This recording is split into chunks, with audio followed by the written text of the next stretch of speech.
We alluded to a guy named Pete Carroll earlier in the show. So for like our final segment here on tonight's show here at the Voice of College Football, I'm going to talk some Pete Carroll because a week ago, and this was last Wednesday, the NFL 2025 schedule dropped. So the schedule release was like 2 hours before Ethan and I went on the air last week. So not enough time for us to just, scramble and whip something up.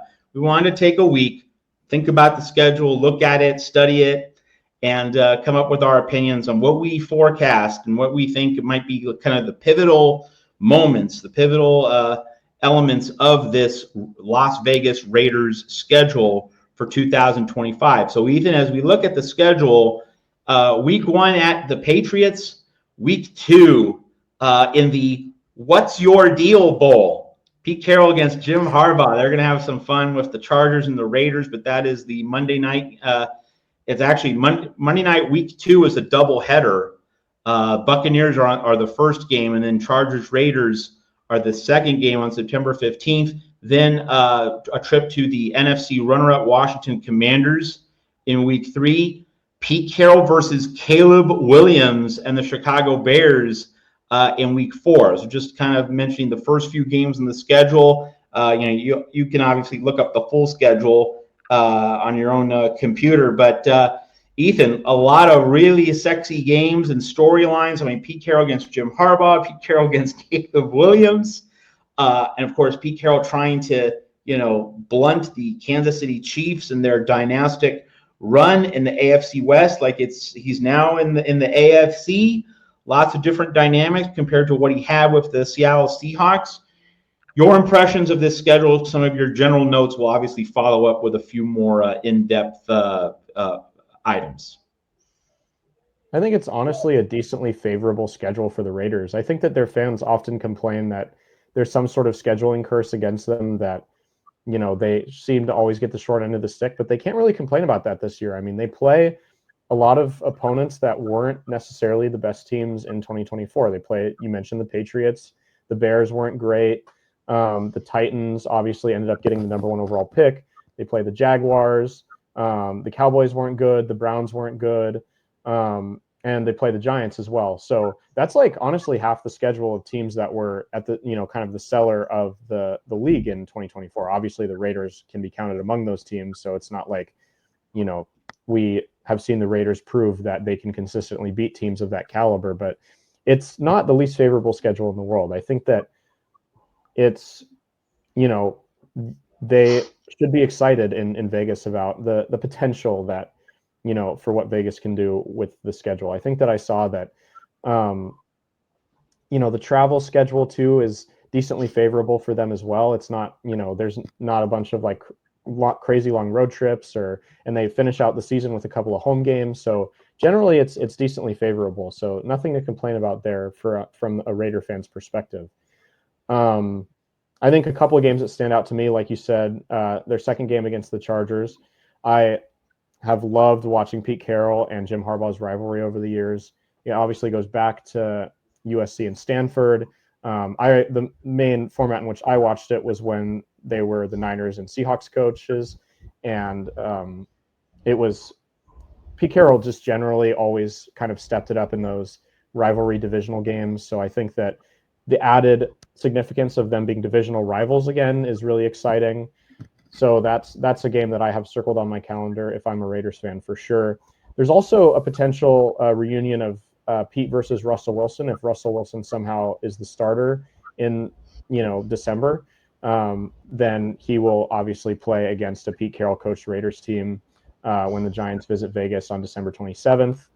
And then, you mentioned week 1 with the game against the Patriots. There's obviously still a lot of bad blood between those teams because of the Tuck Rule game and, just kind of some historic rivalry there. There's also Tom Brady being involved in purchasing, part of the Raiders and obviously being a former Patriot. So there's some significance there as well. So those are the games that I definitely have circled. And then you mentioned the Chiefs, and kind of going back to what I said about Pete Carroll just stepping it up in those divisional games. I am by no means a fan of the Chiefs. I have rooted against them in pretty much every single Super Bowl they've played in. The players on the teams are not my favorite personalities. it's safe to say that I don't like them.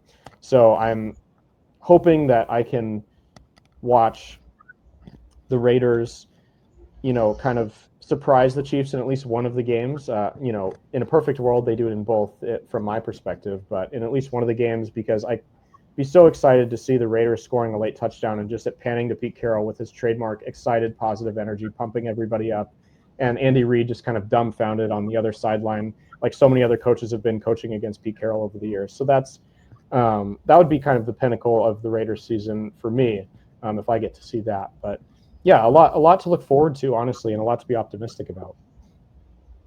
All right, let's pick our most important Raiders games that are not AFC West games, because like AFC West games, of course, 2 against the Chiefs, 2 against Jim Harbaugh and the Bolts, 2 against the Denver Broncos, who are a playoff team a year ago. Obviously, those 6, it goes without saying, those are really important.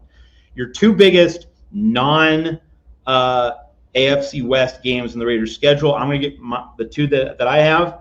Week 5 at the Indianapolis Colts, and Week 11 on Monday night against the Dallas Cowboys. I think that, if you're a team in the Raiders position where your goal is not to win the AFC West, your goal is not to make the Super Bowl this year. I mean, being realistic, like the Raiders are not a Super Bowl contender. Their goal is to make the playoffs. That's their realistic, attainable goal. So you're trying to get at least to 9-8, hopefully 10-7. That's the realistic goal this year for the Raiders under Pete Carroll. To get to that kind of record, you need to win the road games that you're expected to win, and you need to take care of like middle tier, relatively equally talented teams at home. And so at the Colts in Week 5, that's going to be early October, and then home against Dallas in the middle of November on Monday night. To me, Pete Carroll and the Raiders need to win those 2 games. If they do, they have a decent shot of being 9-8 and being in that playoff hunt until the final week. Your 2 biggest non-AFC West games for Pete Carroll this year with the Raiders. Well, I agree wholeheartedly on the Cowboys game. That was also one that I kind of had noted and circled, because I think I kind of have a similar opinion on, that's a game you're getting to the middle of the season there. And I don't expect the Raiders starting poorly.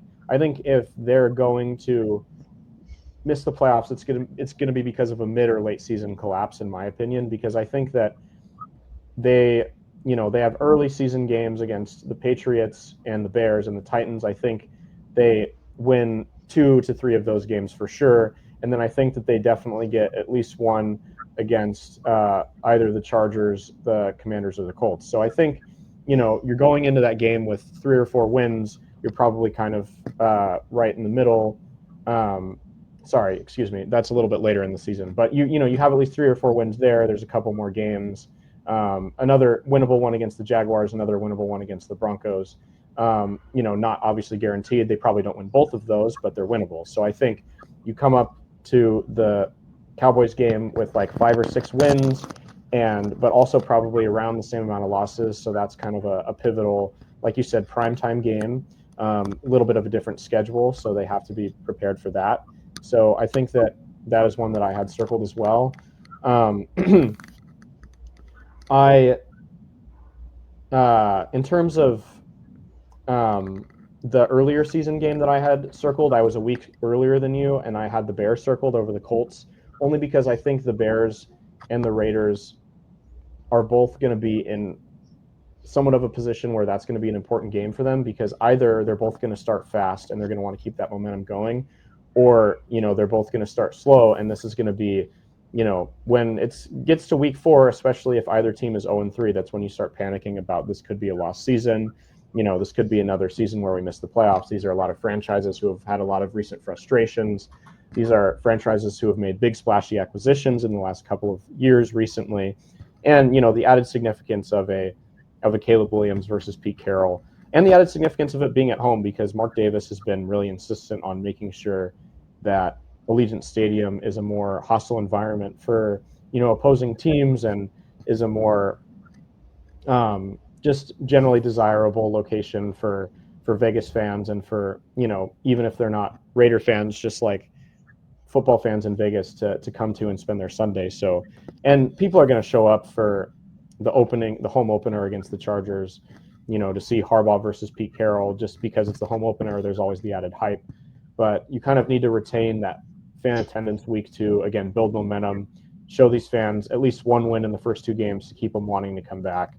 So I was a little bit earlier than you, but I think we're right on the same page in terms of, around week 4, 5, 6, there's like the first pinch, and then later in the season, there's a potential second one where, they can't fall apart midseason and they can't fall apart at the end of the season, or it's going to be another, season with a lot more losses than wins on the record for sure.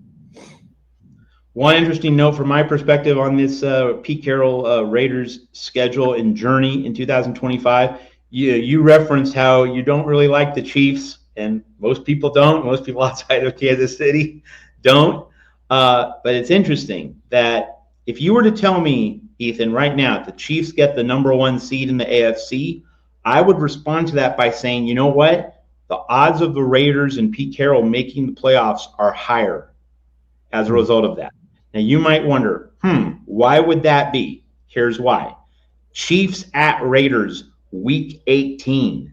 If the Chiefs have the 1 seed wrapped up through week 17, they're going to rest their starters. And there's very immediate precedent for this, right? Last season, Chiefs had it all wrapped up. They go to Denver and, division game, division rivals, but the Chiefs did not want anything to do with the Cincinnati Bengals and Joe Burrow being in the playoffs as the number 7 seed, a possible divisional round opponent. The Chiefs just treated that like, like the AFC NFC Hall of Fame game in late July, early August. This was like a B squad spring training game. Broncos absolutely annihilate the Chiefs. So weirdly, the Raiders and Chiefs are ancient rivals going back to the AFL in the 1960s. But if the Chiefs are awesome this year, not just good, but awesome, like if they're 15-1 through their first 16 games, that's probably good for the Raiders because it means the Chiefs rest everybody that final week 18 game, and that could be the difference between the Raiders making the playoffs and not in year 1 under Pete Carroll. So final item on the show, Ethan, your prediction for the Raiders record under Pete Carroll in this 2025 NFL season. I'm going to go 7-10. I think that there's at least 8 or 9 very winnable games on the schedule for the Raiders, and I think that they'll get most of them, but not all of them. I think every NFL season there's a couple of wins that surprise us and a couple of losses that also surprise us. So I think 7 wins is a reasonable prediction, and I think that that's a sizable improvement from the past year. It'll keep them at least interesting in the last couple of weeks, keep the fans invested, and give them a good building block heading into 2026. Okay, I think we agree on the 40,000 foot view that this looks like a 7 to 9 win team. I think 7 wins is the floor. I think 10 wins is the ceiling. I'm coming in at 9-8. I think the Raiders can kind of win those middle tier battleground games. They'll win at least a few in the AFC West to keep themselves afloat. And I do think that the Chiefs are going to rest everybody in week 18 because the Chiefs have the number 1 seed wrapped up. So that's an extra one that you can't really count on now, but I'm projecting ahead that the Chiefs will get the 1 seed. They will rest everybody, and that might be what enables the Raiders to get to 9-8. I guess one other item, just while we're talking about the Raiders and Pete Carroll. Do you get the sense, talking about Pete Carroll now in Las Vegas, that there are more USC people rooting for him? Not that they necessarily weren't rooting for him in Seattle, but that being in Las Vegas and coaching against, the Chargers, they used to be in San Diego. So if you're in Los Angeles, like you didn't want San Diego to enjoy anything. Is Pete Carroll, by virtue of being situated in Las Vegas, do you sense more Pete Carroll enthusiasm now that he's down in Las Vegas, closer to Southern California, as opposed to being stuck way up there in Seattle? Any sense of how that dynamic is working in your estimation? I think so. I think that the Raiders obviously historically have been a franchise that's been located in LA for a number of years, and they have a pretty large LA fan base. I would say that their LA fan base at this point is almost at the same size or potentially even bigger than their fan base that that they've expanded in Vegas. So there's a lot of fans down here, and I would assume that if you're not a USC Raiders, a USC Raider fan, that you at least have friends that are USC Raider fans, and so yeah, I would assume that has helped for sure. I there's too much history for it not to be the case.